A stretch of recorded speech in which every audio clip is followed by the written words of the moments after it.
So one of the first things I noticed today was that this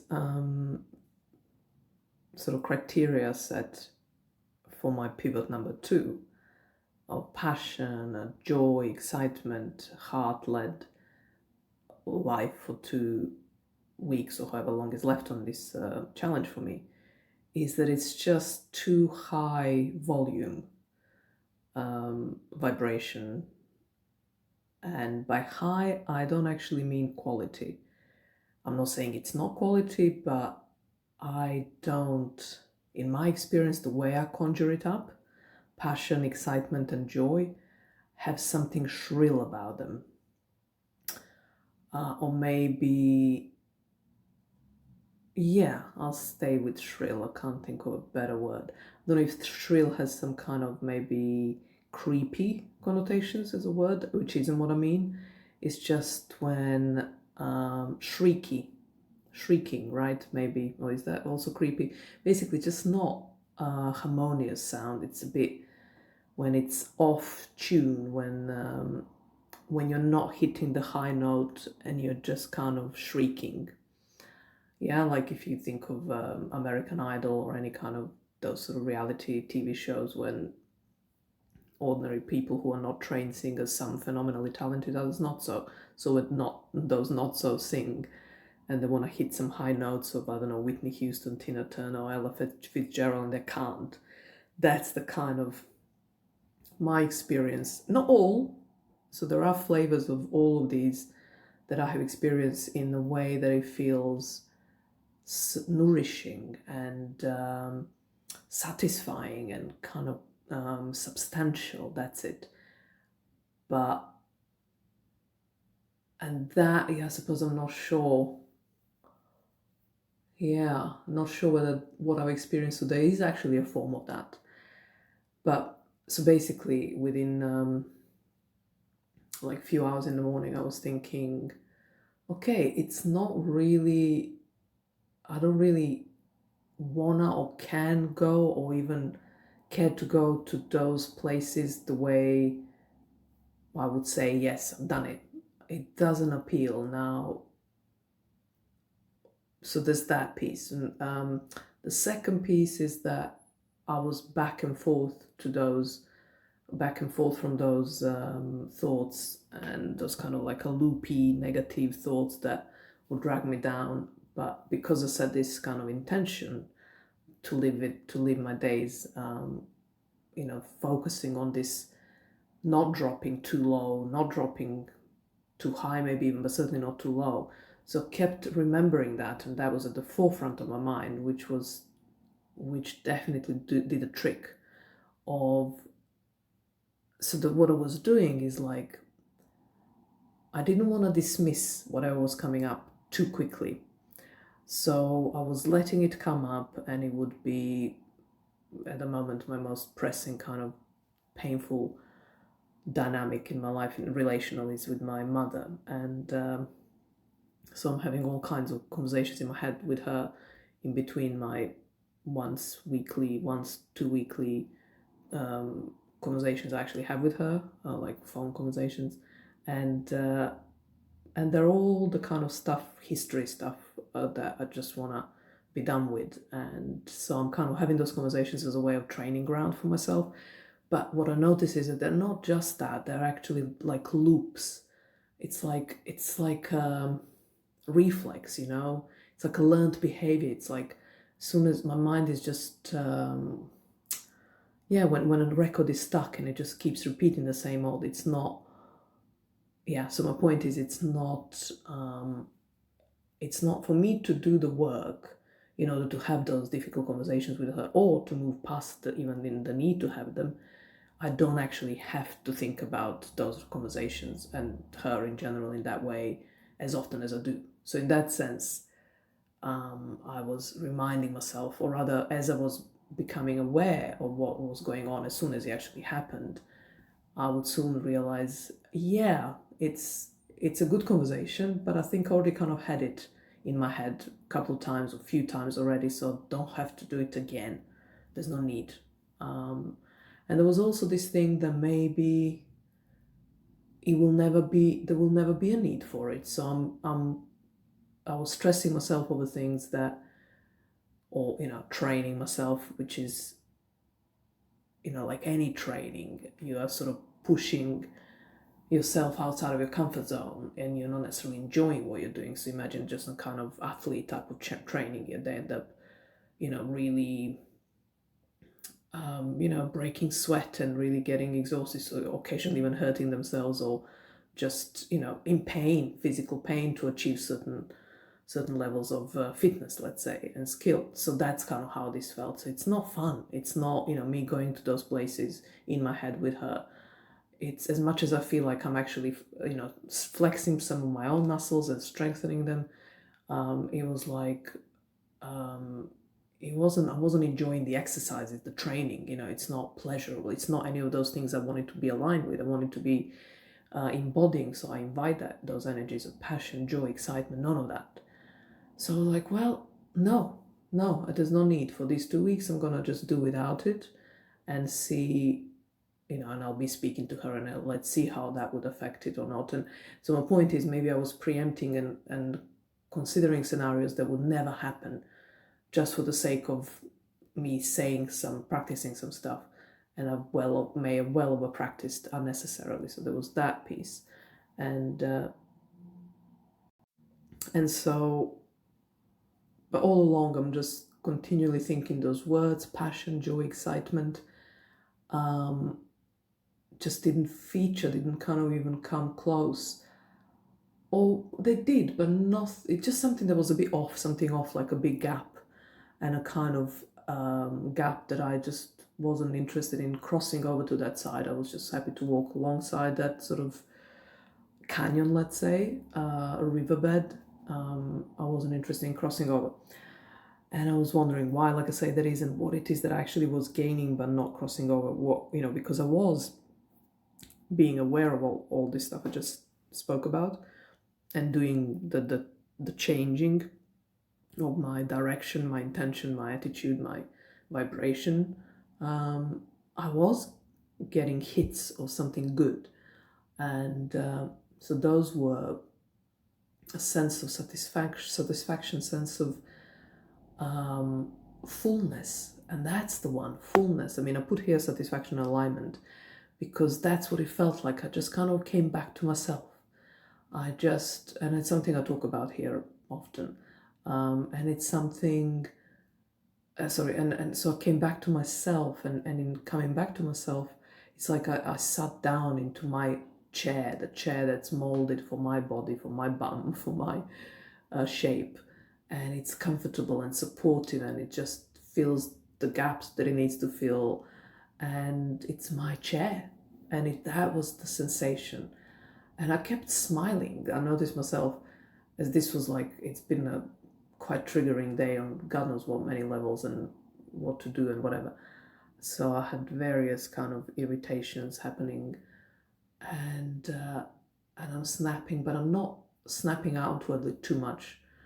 Really kind of, and just keep going. Okay, what is this about? And then some of it I'm taking a bit longer to process, and to other stuff just kind of is quicker. And then every time I do that dance and that kind of shake up my energetic body, if you like, I find myself sitting in my own chair, like adjusting myself the way it's actually comfortable, and the way it's the way it's for me. That's the way for me to sit in that chair. And it just, every time it felt,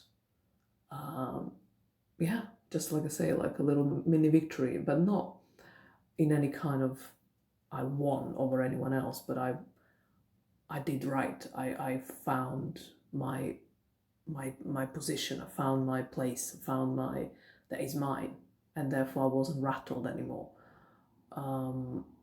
I stopped the rattling, if you like. So, and that's the piece about alignment. So I kind of just positioned myself just right. So I was sitting comfortably and uprightly and healthily and feeling good, and feeling right.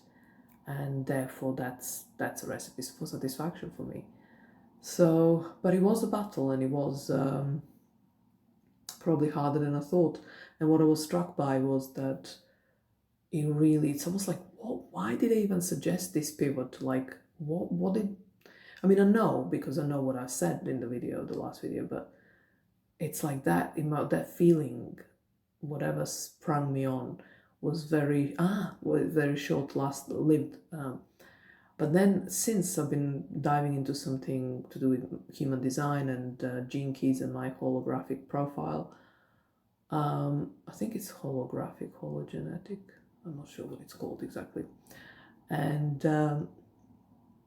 it's funny how basically I am this whole piece about alignment and finding this kind of like almost like a needle on a compass where where I'm going and how to which way to turn. And this is not physical in the sense of where I'm literally going in terms of where I was out and about today actually, but just mean that energetic kind of which direction is my energy actually feeling most satisfied, the most settled, the most substantial and kind of my own and cleanest, right? So that piece is my incarnation cross a gene key 2, and then the other piece is 1. Gene key 1 is the other part of that incarnation cross, which has 4 parts, and the 1 is about that I can never harness or rather a creative process, and I will be absolutely thrown in between those entropies of complete like absolute inability to create and then absolute flourishing outbursts of creative activity. But what he said, what I loved, and what I was just like, well, this is what I've been kind of the opposite of what I suggested this pivot number 2 to be about, but which is that I actually need to, well, not that one of the points of this gene key 1 is that to grasp that the entropy phase, which is a regular occurrence, which like I say, I keep falling into these dips of, I call them depression, but and there are some those big, dark, heavy ones happen every few years, but then monthly I have a flavor of that definitely, and but the thing is that that they're actually fertile ground, that I need to cherish them and find, and I always have, and that was the thing. So I used to, as a kid, be like, literally as a teenager, I would say to occasional friend that felt like they would get it, how actually I really never wanted to be that princess in a fairy tale. I wanted to be either a hero, but more to the point, more like the Dostoevsky kind of character that's like anonymous and in like a Kafka, Franz Kafka. So from these novels, like gray, and just no one famous, no one big, just having a very mediocre and kind of not even mediocre, but it's not about being mediocre. It's about being invisible, meaning I just love that kind of melancholic, meaningless. I do. I find something so rich in those places. I haven't made big art on the back of it, but I've made stuff and I've done things. I don't know how big or I don't know. But I have drawn so much richness from those times, in the sense that when I lived those times, I was lucky and I set my life up so that I have a safe container where I can really, really go deep into those states, and no one's interrupting me, no one's bothering me. I have no children, I have no pets. My partner and I have a immaculate understanding of each other and give each other space completely. And he knows me and all that, so he doesn't bother me. And occasionally, it's just I have to deal with my own family a bit, and and I manage that and whatever. But so basically, I'll set up my life that I do not have to, that I can afford to really go down into these dark and stay there for as long as, so I don't have to push myself to get out of it. It's not necessarily easy, or it's not always pleasant, or it's not like I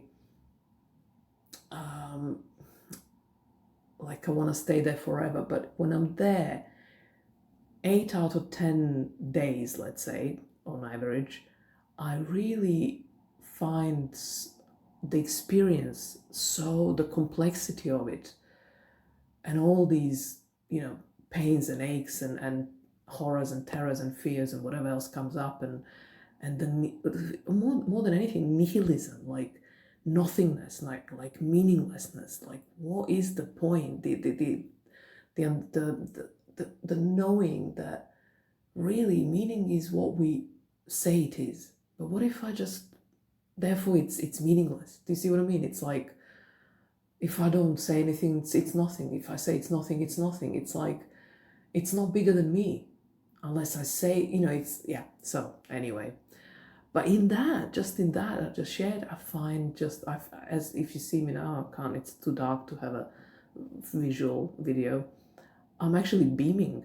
I'm smiling. I love that space in my psyche. And it's meant to be, a regular occurrence for me. So this passion, joy, heart, and all that, I have it for that. So that's, I think, where I started the video, saying that I don't feel those words the way I put them out for potential audience currently, or one day or whatever, to kind of recognize as those colors and just bright and, no, I find joy in this darkness. So, okay, this was, didn't realize that I had to, anyway, that it will time out my screen and stop the recording. So anyway, basically, yeah, so the joy, mine is of a darker flavor, and passion and all that. It can be all that buoyant, radiant, happy, yellow, bright colored, and I love this green. I love these colors. Absolutely love them, and I could look at them, just give me such joy that they give me just looking at them. But I'm not sure that's the joy that satisfies me, the one that I feel aligned with. I don't know. The jury's out on that one, I suppose, and I will wrap this up. But yeah, so that's how it's my first day of this intentional. So from now on, I will be more aligned, although I'll still have those words in mind and keep checking against them. But I think what I'm after is to feel satisfied and aligned. And aligned means that I'm following my heart, that I'm following this inner compass that I have, that it sets me on my track. And I don't know if my whole life is aligned as aligned as it can be. I don't know. But day to day, moment to moment, I've been actively realigning myself throughout the day to day. And every time I've done it, I felt satisfied, like a Cheshire Tomcat. Yeah, so that's it. I'll be back tomorrow.